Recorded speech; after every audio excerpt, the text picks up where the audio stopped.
ఈ social media దాంట్లో కూడా why we are fighting now, even we are questioning మన కేసులో. So why this is happen, what is your right, what is my right, what is I need, what is you have to do అనేది we are questioning. So definitions లేకుండా, questions అనేది లేకుండా, raise a voice లేకుండా there is no change of the society. ఇప్పుడు దాకా అంటే మీ case వచ్చేంత వరకు సొసైటీలో ఎవరికీ తెలియదు hybrid technology, hybrid mode use చేసుకోవచ్చు, దెన్ డిజిటల్ పోలీసింగ్ అనేది ఒకటి ఉంటుంది. Hybrid in the sense So physical, for example, na case lo they told me to come and appear in some place in Pakasham district at some certain time and date. Yeah. Yes. Physical ga velledemo it's a natural. Physical and virtual attach ayinadani hybrid antam. Artificial, it's artificial. Oh, okay. Two parts combination of in a single item or single thing, that's called a hybrid system. Yeah. It's very simple. And then physical ga unnanu.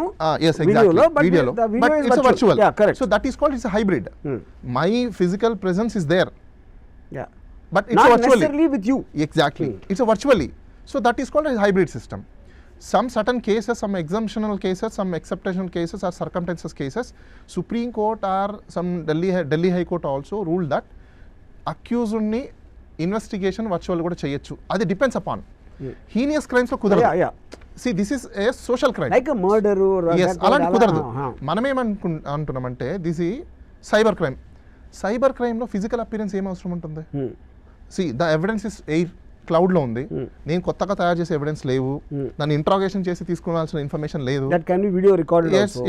ఇక్కడ hybrid సిస్టంలో నేను ఏం కావాలనుకుంటున్నానో మీ ముందర కూర్చొని మాట్లాడేదంతా కూడా virtually I'm giving through video. Through video I'm giving. Yeah. So that is called, you can record. That same record, or you can make the statement, you can submit to the court. And you can prepare the charge sheet, immediately you can file. Why you, ఇంకోటి ఉంది ఇక్కడ, ఇంకో ఫ్లా. Notice ఇవ్వడానికి వచ్చిన పోలీసులు the same day, నీకు కావాల్సింది 1 day కదా ప్రెజెన్స్, అంటే XYZ అనే డేట్ ఇచ్చి ఆ రోజు వచ్చి ప్రెజెన్స్ అవ్వమంటారు. మరి నోటీస్ ఇచ్చిన డేనే మీతో కూర్చొని ఒక 1 hour 2 hours స్పెండ్ చేసేసి మీ స్టేట్మెంట్ రికార్డ్ చేసుకొని వెళ్ళిపోవచ్చు కదా, ఎందుకు చేయాల? So that means the police doesn't know what is the investigation. The investigation mean, what is the definition of investigation, they don't know. They know only conventional practice. What is conventional practice means, ఎప్పుడో పురాతన నుంచి వస్తుంది, మేము follow అవుతున్నాం. అప్పుడు మా సీనియర్లు చేశారు, మేము చేస్తున్నాం, నెక్స్ట్ వాళ్ళు చేయాలి. అది ఎందుకు చేయాలి ఎవరికి తెలియదు. ఇప్పుడు దే కేమ్, అదే నేను as far more time and also can hybrid be allowed అయిపోయింది. నేను 10 o'clock పంపిస్తే 10:30కి వచ్చారు police. And at that time I was not there. Okay. And then of course దాని తర్వాత కొంచెంసేపటికి వెళ్ళిపోయారు. So far they didn't contact either me nor you nor to my knowledge they didn't talk to the media also. True, that is true. ఇప్పుడు మీడియాలో అంతా పరారీలో రామ్ గోపాల్ వర్మ, గోడ దూకి పారిపోయిన రామ్ గోపాల్ వర్మ, ఉడికిపోతున్న రామ్ గోపాల్ వర్మ, 4 టీములు గాలిస్తున్నాయి, అండ్ లేకపోతే ఏంటి ఎవరో ఫామ్ హౌస్లో ఒక హీరో దాచేసాడు అన్నీ చెప్పారు. అలా డైరెక్ట్గా స్టేట్మెంట్లు ఎవరికి అసలు కోర్ట్ లేకుండా ఒక ఆథరైజ్ పర్సన్ చెప్పకుండా చేయడం, దాని మీద కేసు పెట్టలేమా? డెఫినెట్గా పెట్టచ్చు. నేను అందుకే మీడియాకి కూడా రెస్ట్రిక్షన్స్ ఉన్నాయి. జర్నలిస్ట్ ఎథిక్స్ కోడ్స్ అని కొన్ని ఉన్నాయి, మీడియా లాస్ అని. ఒకసారి గూగుల్లో ఈవెన్ ఇట్లా కొడితే అట్లా వచ్చేస్తుంది అని ఒక డైలాగ్ ఉంది సినిమాలో. గూగుల్ అమ్మ తల్లి, వికీపీడియా ఫాదర్, ఈ 2 టూల్స్ని యూస్ చేసుకొని జస్ట్ గూగుల్లో కొడితే మీడియా లాస్ అని కొడితే మనకు వచ్చేస్తాయి ఏమేమి ఉన్నాయని చెప్పి. జర్నలిస్ట్కి, మీడియా ప్లాట్ఫామ్స్ ఇచ్చిన వాళ్ళకి, మీడియా హౌసెస్కి కూడా there is a rules, there is a restrictions, and source of information is mandatory. Source లేకుండా ఒక ఏదైనా న్యూస్ క్రియేట్ చేశారంటే దట్స్ క్రైమ్. సో అది ఇప్పుడు TV5లో శివ అని ఒక జర్నలిస్ట్ ఉన్నాడు. అది ఎందుకు రిజిస్టర్ అంటే నా ఫస్ట్ సినిమా పేరు అతని పేరు ఒకటే కాబట్టి నాకు రిజిస్టర్. ఇంకా తను అసలు నేను ఏమనుకుంటున్నా అంటే తను స్టోరీ రైటర్గా పెట్టుకోదాం అనుకున్నా. ఓకే. ఎందుకంటే నా మీద క్రియేట్ చేసిన స్టోరీస్ అబ్సల్యూట్లీ ఏమీ లేకుండా తను ఒక్కడే చేసాడు, అంటలా చాలా మంది చేశారు, తనలో ఒకటే.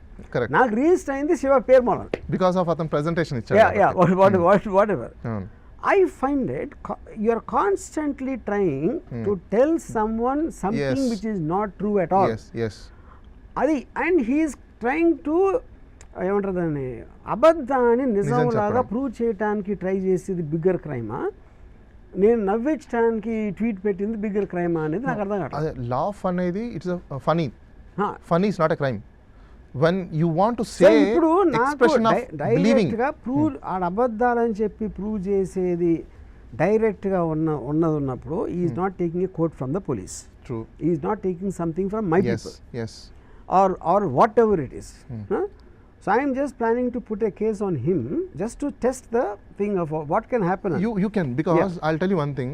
See, for everything, for media also, Article 19(1)(a). Yeah.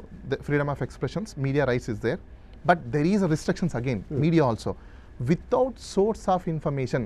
What is mean by the journal? చాలా మంది జర్నలిస్ట్ అంటే ఏమనుకుంటారు, నాకు కార్డు ఉంది, నేను ఏమైనా మైక్ పెట్టచ్చు, ఏమైనా అడగచ్చు. No, journal is a mean to collective of information, collective of several sources of informations, make a journal, a together of journal. That journal post in a public, that's called a journalist. ఒక జర్నల్ని తయారు చేసి post చేసే వ్యక్తినే journalist అంటారు. అంటే నీకు source లేకుండా నువ్వు ఏది క్రియేట్ చేయడానికి లేదు. నీ ఇల్యూషన్స్లో నువ్వు రాశానంటే that's crime. Then if anybody was offended for that. So if you are a doctor, you're supposed to know what the body is. Exactly. అది లేకుండా నేను చెప్పేస్తాను ఇష్టం వచ్చినట్టు. అది తెలియక చాలా వరకు ఇప్పుడున్న ప్రెసెంట్ ట్రెండ్ మీడియాలో ఈ రూల్స్, రెగ్యులేషన్స్, ఎథిక్స్ కోడ్స్ తెలియక, జర్నలిస్ట్ ఎథిక్స్ కోడ్స్ తెలియక, ఎడిటోరియల్స్ కోడ్స్ తెలియక వాళ్ళు ఇవన్నీ రాస్తున్నారు, ప్రజెంటేషన్స్ ఇస్తున్నారు, జరుగుతుంది. ఇది పబ్లిక్కి తెలీదు. Even themself they don't know. ఎవరికో కొంతమందికి మాత్రమే తెలుసు, ఈవెన్ పిహెచ్డి లేదా జర్నలిస్ట్ చేసిన వాళ్ళకి, ఎందుకంటే చదువుకుంటారు కాబట్టి. కానీ చదువుకున్న వాళ్ళకి గుర్తుండదు.